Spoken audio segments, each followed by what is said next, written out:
नमस्कार बच्चों, आज की इस वीडियो में हम पढ़ने वाले हैं भौतिकी की महत्वपूर्ण परिभाषाएं। बच्चों, क्या होता है कि जो 11वीं क्लास होती है या फिर 12वीं क्लास, इसमें फिजिक्स में 1 नंबर या 2 नंबर में कुछ ऐसी डेफिनेशंस पूछ ली जाती हैं जो कि हमें पढ़ना बहुत ज़रूरी होता है। और अगर आप फिजिक्स पढ़ रहे हैं तो ये डेफिनेशंस आपको मालूम होनी चाहिए, क्योंकि इन्हीं से बेस बनता है फिजिक्स का। एक बहुत ही बेसिक डेफिनेशंस मैं आपको बताने वाला हूँ, फिजिक्स के कंसेप्ट से रिलेटेड है। तो चलिए इस वीडियो को शुरू करता हूं और रिक्वेस्ट करूंगा, चैनल पर पहली बार विजिट किए तो चैनल को सब्सक्राइब जरूर करें। चलिए बच्चों, शुरू करते हैं। पहला है हमारा गुरुत्वाकर्षण बल। देखिए, गुरुत्वाकर्षण बल आप सभी ने पढ़ा होगा, अगर नहीं पढ़ा तो यहाँ पर पढ़ लीजिएगा। गुरुत्वाकर्षण बल किन्हीं दो पिंडों के बीच उनके द्रव्यमानों के कारण लगने वाला आकर्षण बल है।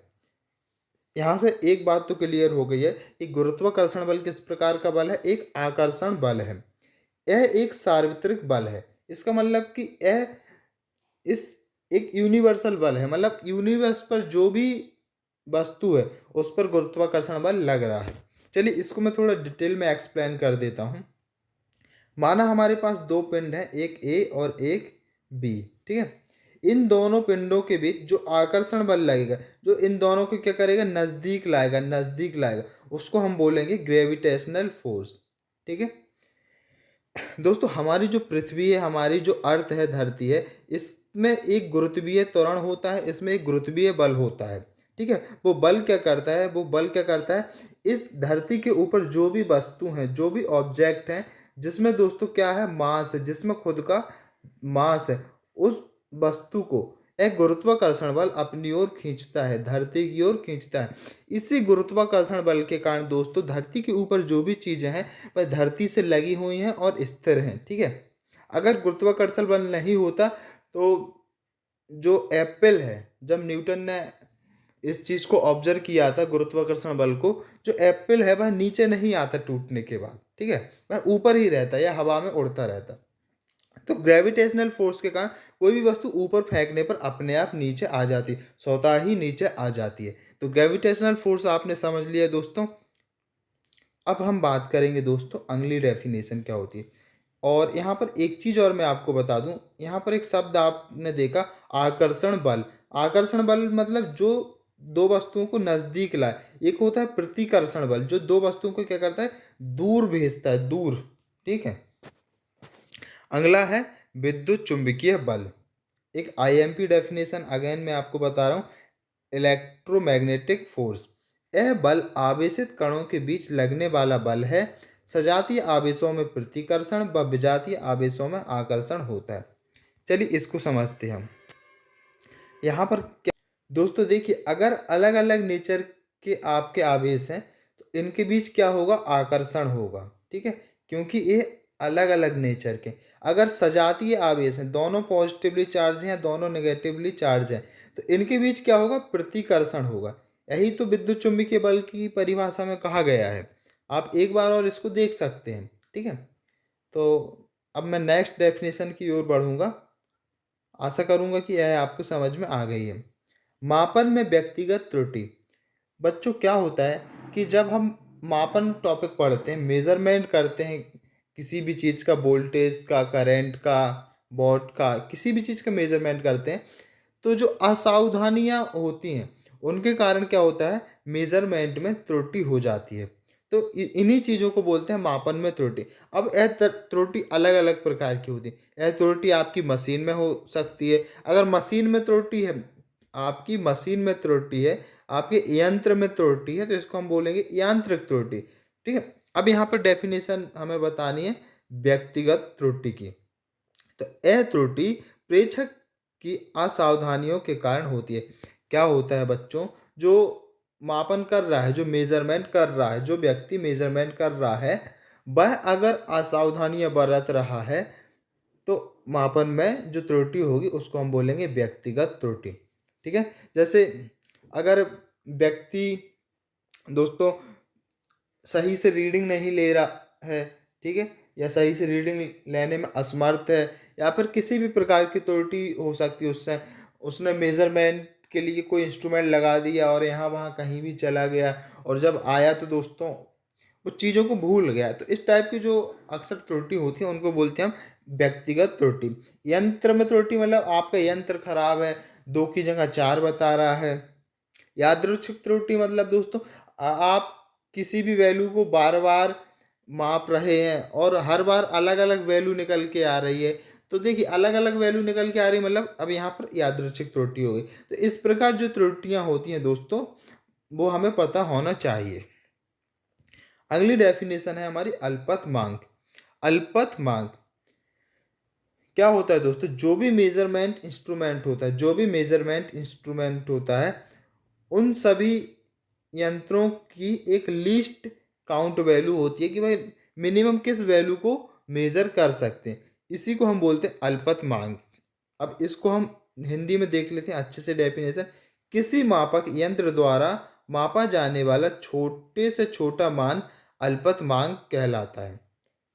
जैसे बर्नियर कैलिपर्स हो गया, इसका अल्पतमांक क्या होता है दोस्तों? आपको कमेंट में हमें बताना है। बर्नियर कैलिपर्स और स्क्रू गेज का जो अल्पतमांक होता है वह कितना होता है?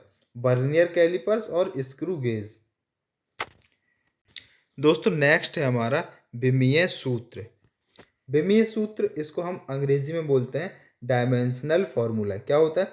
किसी भौतिक राशि का विमीय सूत्र वह व्यंजक होता है जो यह दर्शाता है कि किसी भौतिक राशि में किस मूल राशि की कितनी विमा है। यहाँ पर एक शब्द यूज हुआ है मूल राशि। तो चलिए इसको समझते हैं पहले। दोस्तों क्या होता है, जब हम यूनिट वाला टॉपिक पढ़ते हैं तो हम देखते हैं कि हमारे पास दो प्रकार की यूनिट्स होती हैं। एक होती है, दो प्रकार की राशि होती हैं। एक होती है मूलभूत राशि, ठीक है, और एक होती है व्युत्पन्न राशियाँ। एक होती है मूलभूत राशि और एक होती है व्युत्पन्न राशियाँ। तो इन मूलभूत राशियों की संख्या कितनी है? 7 है। लंबाई, समय, द्रव्यमान, विद्युत धारा की यूनिट एम्पियर, ज्योति तीव्रता, इस प्रकार से दोस्तों 7 यूनिट हमारे पास होती हैं। तो इनको हम बोलते हैं मूलभूत राशि। और इन मूलभूत राशियों से मिलाकर जो राशि बनती है उसको हम बोलते हैं व्युत्पन्न। व्युत्पन्न मतलब उत्पन्न की जा रही है, मूलभूत राशियों से उत्पन्न की जा रही है। जैसे कि वेग, वेग को किस किस को मिला के हम उत्पन्न करते हैं? मीटर और समय को जब हम मिलाते हैं, मीटर में जब हम समय का भाग दे देते हैं तो वेग बनता है। मतलब मीटर और समय से किसको व्युत्पन्न किया जा रहा है? वेग को व्युत्पन्न किया जा रहा है। तो आप अब समझ गए होंगे कि व्युत्पन्न राशियां क्या होती हैं, ठीक है। तो अब हम बढ़ते हैं डायमेंशनल फॉर्मूला की तरफ। तो मूल राशियां की कितनी विमा है? किसी भी, यहाँ पर कहा गया है कि किसी भी भौतिक राशि में मूल राशि की कितनी विमा है। जैसे कि वेग में, वेग की डेफिनेशन क्या होती है? दूरी बटे displacement upon time. Displacement upon time मतलब डिस्प्लेसमेंट आपका मीटर में और टाइम सेकंड में। तो मीटर पर सेकंड इसका मात्रक हो गया। अब इसका डायमेंशनल फॉर्मूला क्या हो जाएगा? मीटर को हम क्या लिखते हैं? एल। लंबाई, लेंथ को एल। एस क्या है आपका? टाइम, तो टाइम को टी। अब ये समय क्या है? इस डिवाइड के नीचे ऊपर जाएगा तो एस इनवर्स हो जाएगा, तो टी की पावर -1 हो गया, ठीक है। तो जो बेग का डायमेंशनल फॉर्मूला है क्या हो गया? L T inverse -1। तो जो बेग का विमीय सूत्र है इसमें लंबाई की एक विमा है, टाइम की एक विमा है, ठीक है। तो यही तो कहा जा रहा है कि किसी भौतिक राशि में किसी मूल राशि की कितनी विमाएं हैं। तो लंबाई की एक विमा है, टाइम की -1 विमा। अब जैसे ऐसे रिलेशन की बात की जाए तो इसमें क्या हो जाता है? मीटर पर सेकेंड स्क्वायर, तो मीटर पर सेकेंड स्क्वायर मतलब लंबाई की एक विमा है, समय की दो विमाएं हैं। भले वो इनवर्स में है लेकिन है तो दो, ठीक है। तो इस प्रकार से विमीय सूत्र हम निकाल लेते हैं। आपको समझ में आना चाहिए, आपको डेफिनेशन नहीं रटना। एक्चुअली में उसको हम निकालते कैसे हैं यह आपको पता होना चाहिए। जैसे फोर्स हो गया, फोर्स क्या होता है? फोर्स क्या होता है दोस्तों? द्रव्यमान गुणित त्वरण, ठीक है। तो द्रव्यमान क्या हो गया आपका? केजी, और त्वरण क्या हो गया? मीटर पर सेकेंड स्क्वायर। तो अब इसका डायमेंशनल फॉर्मूला क्या हो जाएगा? केजी आपका क्या हो गया? मास हो गया, तो मास को हम लिखते हैं कैपिटल एम। देखिए विमीय सूत्र को हमेशा इस प्रकार के फॉर्मूले में लिखा जाता है, इस प्रकार के ब्रैकेट के अंदर लिखा जाता है। तो केजी हो गया आपका एम, ये मीटर जो डिस्टेंस है ये आपकी एल हो गई, और समय जो एस है ये आपका हो गया टी, और यहाँ घात 2 है, ये नीचे है तो ऊपर हो जाएगी -2। अब देखिए एम की अगर कुछ घात नहीं है तो इसके ऊपर आप 1 लिख सकते हैं, एल की कुछ घात नहीं है तो इसके ऊपर आप एल लिख सकते हैं, 1 लिख सकते हैं। तो ये आ गया आपका फोर्स का डायमेंशनल फॉर्मूला। अगली डेफिनेशन है हमारी त्वरण। वेग में परिवर्तन की दर को ही त्वरण कहते हैं। चलिए इसको समझ लेते हैं। यहाँ पर आपका वेग v है और यहाँ पर आपका वेग v2 है। अब आपका परिवर्तन कितना हुआ वेग में, v2 माइनस v1, ठीक है। तो अगर यह समय की रिस्पेक्ट में हो रहा है, कोई भी चीज़ समय के रिस्पेक्ट में होती है, मतलब डिवाइड में नीचे टाइम है, दर की बात हो रही है तो मतलब डिवाइड में नीचे टाइम है, समय के रिस्पेक्ट में कोई चीज़ हो रही है तो वह क्या आ जाती है, मतलब वहाँ किस चीज़ की बात हो रही, दर की बात हो रही। तो वेग में परिवर्तन की दर को हम त्वरण कहते हैं। वेग आपका क्या होता है, मीटर पर सेकेंड, मीटर पर सेकेंड। तो त्वरण क्या हो जाएगा आपका, देखिए त्वरण हो जाएगा आपका, वेग हो गया ये ऊपर मीटर पर सेकेंड और यहाँ टाइम अगेन सेकेंड, तो मीटर पर सेकेंड स्क्वायर। ठीक है, आप समझ गए होंगे मैं आशा करता हूँ। नेक्स्ट है हमारी अदिश राशि। ये बड़ा ही आईएमपी टॉपिक है। अदिश राशियाँ क्या होती हैं, सदिश राशियाँ क्या होती हैं। अदिश राशि वे राशियाँ जिन्हें व्यक्त करने के लिए केवल परिमाण की आवश्यकता होती है। वे राशियाँ जिन्हें व्यक्त करने के लिए केवल परिमाण की आवश्यकता होती है, क्या कहलाती हैं, अदिश राशियाँ। उदाहरण है इसका द्रव्यमान और दूरी, विस्थापन नहीं, विस्थापन सदिश राशि का उदाहरण। देखिए अब इसको समझते हैं हम थोड़ा, ठीक है, अदिश राशि को। यहाँ पर मैंने कहा द्रव्यमान, मास, मास की यूनिट क्या होती है, केजी। अगर मैं आपसे पूछूं आपका वजन कितना है तो आप कहेंगे भैया 50 किलो, आप कहेंगे भैया 50 किलो। आप ये तो नहीं कहेंगे कि मेरा वजन जबलपुर की दिशा में 50 किलो है, भोपाल की दिशा में 60 किलो है, मुंबई में 80 किलो, ऐसा तो नहीं कहेंगे। मतलब यहाँ सिर्फ आपसे जितना पूछा जाएगा आप उतना बताएंगे। यहाँ पर डायरेक्शन का कोई महत्व नहीं है, आप कहाँ खड़े, किस दिशा में खड़े, कहाँ मुंह करके खड़े हो, कहाँ चल रहे हो, चलते टाइम आपका वजन कितना है, ठीक है, बैठते टाइम आपका वजन कितना, वजन आपका उतना ही आएगा चाहे आप कुछ भी कर रहे हो, ठीक है। तो जहां पर केवल परिमाण की बात हो तो उनको बोलते हैं हम सदिश राशि। मैंने आपसे पूछा भैया जबलपुर से भोपाल की दूरी कितनी है तो आपने कहा 300 किलोमीटर। मैंने पूछा मुंबई की दूरी कितनी है, आपने कहा 800 किलोमीटर। मैंने कहा अमेरिका कितनी दूर, आपने कहा 2000 किलोमीटर। तो आपसे जितना पूछा जा रहा है आप सिर्फ उतना बता रहे हैं, दिशा नहीं बता रहे, ठीक है। दूरी, एक दूरी की बात हो रही, तो सिर्फ आपसे जितना पूछा जाता है जब आप उतना ही बताते हैं तो वो क्या हो जाता है, अदिश राशि। मतलब यहाँ पर डायरेक्शन का कोई महत्व नहीं है। तो आपको अदिश राशि समझ में आ गई। अब हम बात करेंगे सदिश राशि की। सदिश राशियाँ वे राशियाँ जिन्हें व्यक्त करने के लिए परिमाण व दिशा दोनों की जरूरत होती है। चलिए यहाँ पर अब देखिए, जो वेक्टर क्वांटिटी होती हैं, जो वेक्टर क्वांटिटी होती हैं सदिश राशियाँ, इनको व्यक्त करने के लिए मैग्नीट्यूड और डायरेक्शन इन दोनों की जरूरत होती है। अब एक एग्जांपल लेता हूं मैं डिस्प्लेसमेंट का, विस्थापन, ठीक है। आप इस पॉइंट ए से इस पॉइंट बी पर आए, इस पॉइंट बी पर आए, तो मैंने पूछा आपने पॉइंट ए से पॉइंट बी के बीच कितनी दूरी तय की, 5 मीटर की। इसको आप दूरी भी बोल सकते हैं, डिस्प्लेसमेंट भी बोल सकते हैं। पॉइंट ए से बी के बीच का जो विस्थापन हुआ, इस पॉइंट ए पर आप खड़े थे, यहाँ से आप कितना विस्थापित हुए, 5 मीटर विस्थापित हुए, मतलब 5 मीटर की डिस्टेंस ट्रेवल की, ठीक है।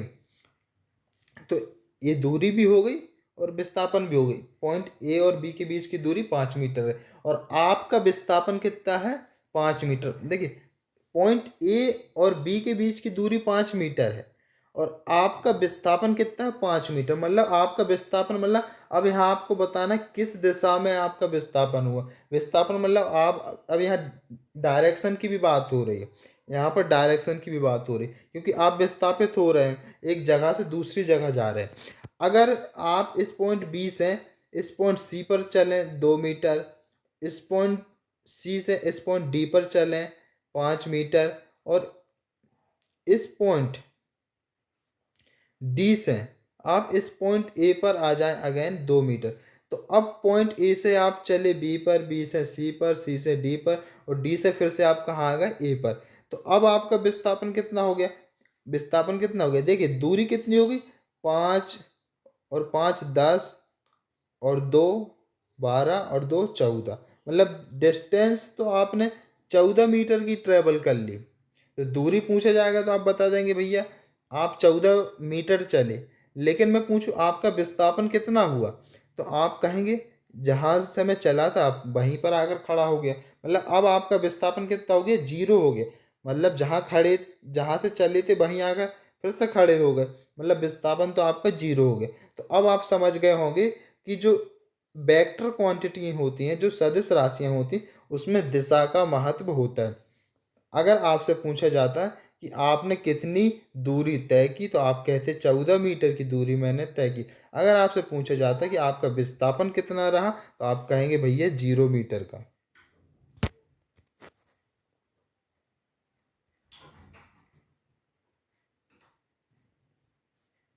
इसके बाद नेक्स्ट है हमारा एक समान वृत्तीय गति।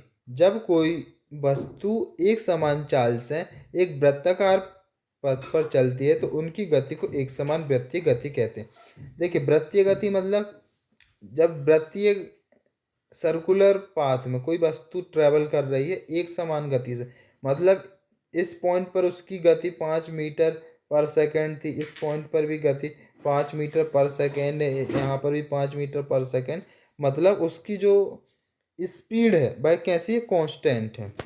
तो इसको हम बोलेंगे एक समान वृत्तीय गति। अगला टॉपिक है दोस्तों न्यूटन के गति के नियम। पहला है न्यूटन की गति का प्रथम नियम। इसकी परिभाषा हम देखते हैं।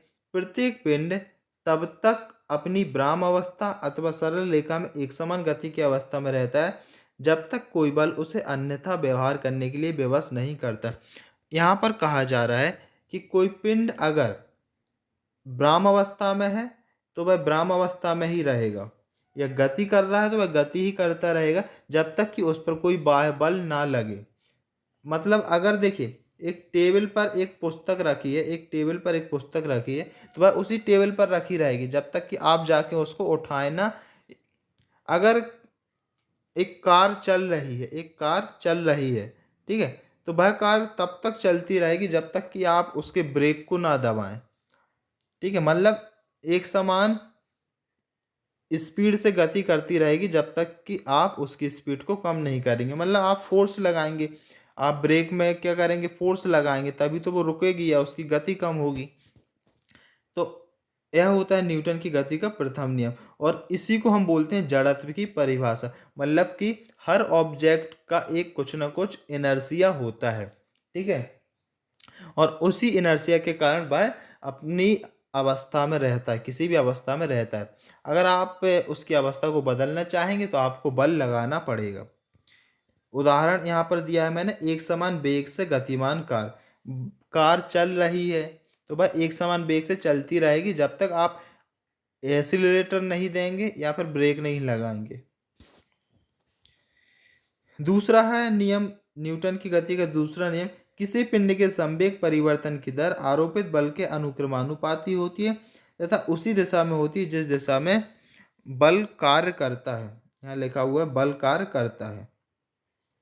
किसी पिंड के संवेग परिवर्तन की दर, संवेग मतलब P equal to mass into velocity, mass into velocity मतलब द्रव्यमान का समय के साथ यहाँ पर हम रिलेशन निकाल रहे हैं, ठीक है, मास इंटू वेलोसिटी।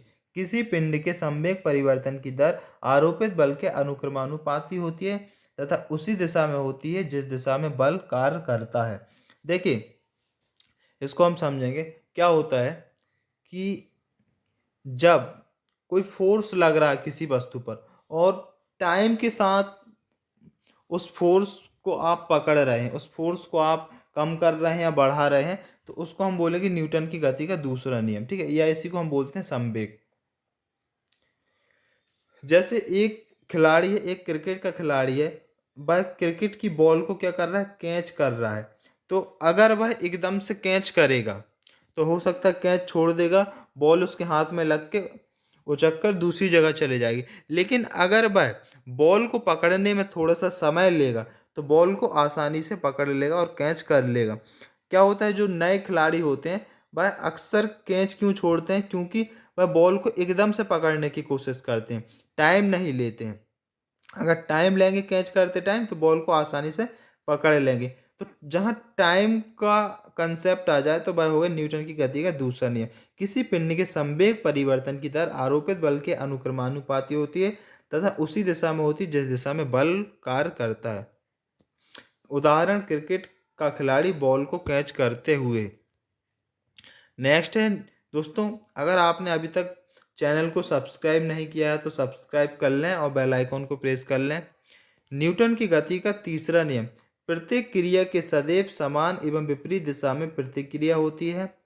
मतलब अगर आप दीवार पर एक बॉल को मारेंगे तो बॉल उसी दिशा में वापस आ जाएगी, ठीक है। अगर आप बॉल को नीचे मारेंगे तो बॉल वापस ऊपर की ओर आ जाएगी। मतलब दोस्तों, आप किसी वस्तु पर जितना फोर्स लगाएंगे वह वस्तु भी आप पर उतना ही फोर्स लगाएगी। तो इसको बोलते हैं हम न्यूटन की गति का तीसरा नियम। मतलब every action equal to reaction. उदाहरण है, दीवार पर गेंद मारने में गेंद वापस उसी दिशा में आ जाती है। अगला है घर्षण बल। जब कोई वस्तु किसी सतह पर गति करती है तो उस सतह व उस वस्तु के बीच लगने वाले बल, विरोधाभासी बल को घर्षण बल कहते हैं। मतलब दोस्तों, एक सतह है और इस पर एक ही ऑब्जेक्ट क्या हो रहा है, इस दिशा में फिसल रहा है या फिर इस स्लोप पर यह ऑब्जेक्ट इस दिशा में फिसल रहा है। तो इस सरफेस, इस सतह और इस ऑब्जेक्ट की इस निचली सतह के बीच एक बल कार्य करेगा, उसको हम बोलते हैं घर्षण बल, और वह बल इसकी गति का विरोध करता है। मशीन के गतिशील भागों के बीच घर्षण को कम करने के लिए ऑयलिंग व ग्रीसिंग की जाती है। देखिए, जो घर्षण बल होता है दोस्तों, इसको कम करने के लिए क्या करते हैं हम, ऑयलिंग करते हैं, ग्रीसिंग करते हैं, या जो बेरिंग होते हैं उसमें बॉल्स का यूज करते हैं, स्टील की या आयरन की, ठीक है। नेक्स्ट है गतिज ऊर्जा। दोस्तों, आपको कमेंट बॉक्स में बताना है जो घर्षण बल होता है वह किस प्रकार का बल होता है और इसकी डायरेक्शन क्या होती है। अगर कोई ऑब्जेक्ट इस सतह पर इस डायरेक्शन में मूव कर रहा है तो जो घर्षण बल होगा उसकी डायरेक्शन इसके अपोजिट रहेगी या इसी दिशा में रहेगी, आप कमेंट में हमें बताना है। अगला है गतिज ऊर्जा। किसी पिंड की गतिज ऊर्जा उस पिंड, यहाँ पिंड लिखा हुआ है दोस्तों, इस उस पिंड द्वारा किए गए कार्य की वह माप होती है जो वह अपनी गति के कारण उत्पन्न करता है। मतलब दोस्तों, अगर कोई वस्तु गति कर रही है तो उसकी गति के कारण उसमें जो ऊर्जा उत्पन्न होगी उसको हम बोलेंगे गतिज ऊर्जा। जैसे कोई वस्तु घूम रही है, रोटेट हो रही है, पंखा अगर घूम रहा है तो उसके अंदर गतिज ऊर्जा है, कार अगर चल रही है तो उसके अंदर गतिज ऊर्जा, आप अगर बैठे हुए हैं तो आपके अंदर स्थितिज ऊर्जा है, और दौड़ रहे हैं तो मतलब गतिज ऊर्जा है। अगली है कार। बल के विस्थापन की दिशा के अनुदिश घटक और विस्थापन के परिमाण के गुणनफल को हम कार्य कहते हैं। मतलब फोर्स और डिस्प्लेसमेंट का जो गुणनफल होता है इसी को हम कार्य कहते हैं। नेक्स्ट है ऊष्माक्षेपी अभिक्रिया। देखिए, दो प्रकार की अभिक्रियाएं होती हैं, एक होती है ऊष्माक्षेपी अभिक्रिया, एक होती है ऊष्माशोषी अभिक्रिया। वह अभिक्रिया जिसमें अभिक्रिया के पश्चात ऊष्मा उत्पन्न होती है। मतलब दोस्तों, अभिक्रिया के पश्चात क्या होगा, ऊष्मा उत्पन्न होगी, तो उसे हम बोलेंगे ऊष्माक्षेपी अभिक्रिया। जैसे जो चूना होता है उसमें जब आप पानी डालते हैं तो क्या होता है, गर्म होता है, ऊष्मा निकलती है, तो ऐसी अभिक्रिया को हम बोलेंगे ऊष्माक्षेपी अभिक्रिया। दिवाली के टाइम अक्सर आपने देखा होगा। दूसरी होती है ऊष्मा शोषी अभिक्रिया। मतलब जिन अभिक्रियाओं को सफल बनाने के लिए ऊष्मा दी जाती है, मतलब जिन अभिक्रियाओं को कंप्लीट करने के लिए हमें अलग से ऊष्मा देनी पड़ती है, उसको हम बोलते हैं ऊष्मा शोषी अभिक्रिया, ठीक है। अब ऊष्माशोषी अभिक्रिया का उदाहरण आपको हमें कमेंट में बताना है, कौन कौन से उदाहरण होते हैं ऊष्माशोषी अभिक्रिया के। अगला है ऊर्जा संरक्षण का सिद्धांत। ऊर्जा संरक्षण के सिद्धांत के अनुसार ऊर्जा को ना तो उत्पन्न किया जा सकता है और ना ही नष्ट किया जा सकता है। इसे केवल एक रूप से दूसरे रूप में परिवर्तित किया जा सकता है, जैसे एक यांत्रिक मोटर विद्युत ऊर्जा को मैकेनिकल ऊर्जा में परिवर्तित कर देती है, या फिर एक बल्ब विद्युत ऊर्जा को प्रकाश ऊर्जा या ऊष्मीय ऊर्जा में परिवर्तित कर देता है। देखिए, ऊर्जा संरक्षण के सिद्धांत क्या होता है, जो लॉ कंजर्वेशन है, यह क्या कहता है कि ऊर्जा को, जो ऊर्जा है दोस्तों, जो एनर्जी है, इसको ना तो आप उत्पन्न कर सकते हैं, ना तो इसको आप क्रिएट कर सकते हैं, और ना ही इसको आप डिस्ट्रॉय कर सकते हैं। इसको आप एक रूप से दूसरे रूप में परिवर्तित कर सकते हैं। जैसे आपकी काइनेटिक एनर्जी है, तो इसको आप समझ लीजिए ऊष्मीय ऊर्जा, या फिर हीट के फॉर्म में, या फिर किसी अन्य फॉर्म में इसको आप कन्वर्ट कर सकते हैं। उसको आप नष्ट नहीं कर सकते, ठीक है। जैसे फ्रिज में कोई आपने गर्म वस्तु रखी, तो वो वस्तु क्या हो जाएगी, ठंडी हो जाएगी। अब वो ठंडी अपने आप नहीं होगी। देखिए, फ्रिज में आपने एक गर्म सेब रखा, तो इस गर्म सेब के चारों ओर फ्रिज में क्या होगा, ठंडा माहौल होगा। कैसा ठंडा माहौल, ठंडी गैस होगी। तो ये ठंडी गैस क्या करेगी, अपनी ठंडक इस सेब को दे देगी और इस सेब की गर्माहट को ले लेगी। तो मतलब ऊष्मा का आदान प्रदान हुआ, ठीक है। अब एक पंखा, सॉरी, जो बल्ब है आपका, एक बल्ब है, इस एक बल्ब है, एक बल्ब है, यह जल रहा है, एक बल्ब है, इसको आपने इलेक्ट्रिसिटी दी तो ये क्या हुआ, जलने लगा। एक बल्ब को आपने इलेक्ट्रिसिटी दी तो ये क्या हुआ, जलने लगा। तो यहाँ पर क्या हुआ, इस विद्युत ऊर्जा को हमने इस प्रकाशीय ऊर्जा में परिवर्तित कर दिया, मतलब लाइट एनर्जी में कन्वर्ट कर दिया, ठीक है। अब देखिए, बल्ब जलेगा तो लाइट भी मिलेगी और गर्म भी होता है, मतलब हीट भी उत्पन्न हुई, मतलब ऊष्मीय ऊर्जा में भी परिवर्तित हो गया, ठीक है। मतलब दोस्तों, ये जो ऊर्जा होती है, इसको हम एक रूप से दूसरे रूप में परिवर्तित कर सकते हैं।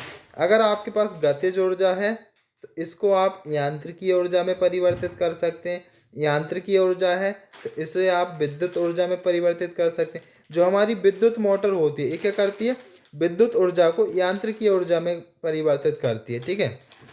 विद्युत ऊर्जा को यांत्रिकीय ऊर्जा में परिवर्तित करती है, ठीक है।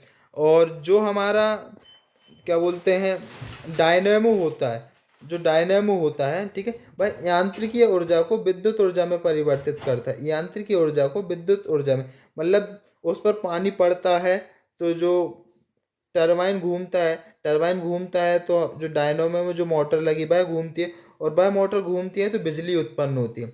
और जो पानी है स्पीड से आ रहा है, मतलब पानी की गतिज ऊर्जा क्या करती है, टरबाइन को घुमाती है, मतलब गतिज ऊर्जा क्या हो रही है, यांत्रिक ऊर्जा में परिवर्तित हो रही है। तो इस प्रकार से ऊर्जा एक रूप से दूसरे रूप में परिवर्तित हो रही है। नेक्स्ट है शक्ति। किसी पिंड द्वारा किए गए कार्य की दर को शक्ति कहते हैं। फिर वही बात आ गई, अगर दर की बात आ गई, मतलब नीचे टाइम है, मतलब बटे में टाइम रहेगा। अगर आपको मात्रा समझ में नहीं आ रहा और दर की बात हो रही, तो समझ जाइएगा बटे में क्या है, टाइम है, नीचे टाइम है। किसी पिंड द्वारा किए गए कार्य की दर को शक्ति कहते हैं। कार्य बोल रहा, मतलब ऊपर क्या है, वर्क है, तो वर्क की यूनिट क्या होती है, कार्य की यूनिट क्या होती है दोस्तों, कार्य की यूनिट होती है जूल। कार्य की यूनिट क्या होती है, जूल। और टाइम की यूनिट क्या होती है, सेकेंड। तो जूल पर सेकेंड क्या हो गया आपका, पावर। कार्य की दर पावर, मतलब जूल पर सेकेंड को ही हम लिखते हैं वॉट, ठीक है, इसका मात्रक वॉट होता है। और वॉट जो मात्रक, इसका नामकरण जो भाप इंजन होता है, स्टीम इंजन, इसके आविष्कारक जेम्स वॉट के नाम पर किया गया है। अगला है दोस्तों भू उपग्रह। भू उपग्रह, यहाँ पर दोस्तों टाइपिंग में थोड़ा मिस्टेक हुई है। भू उपग्रह वह उपग्रह है जो पृथ्वी के चारों ओर परिक्रमा करते हैं। अब कुछ आईएमपी पॉइंट हम देख लेते हैं। केपलर ने ग्रहों की गति से संबंधित नियम दिए। ध्रुवीय उपग्रह या तुल्यकालिक उपग्रह का आवर्तकाल 24 घंटे का होता है। तो दोस्तों यहाँ पर हमने फिजिक्स में सारी परिभाषाओं को पढ़ लिया है, और जो परिभाषाएं बची हैं उनको हम नेक्स्ट पार्ट में पढ़ लेंगे। मैं रिक्वेस्ट करूँगा दोस्तों, अगर वीडियो अच्छा लगा हो और भी वीडियोस आप चाहते हैं तो चैनल को सब्सक्राइब कर लें, बेल आइकॉन को प्रेस कर लें। Thank you.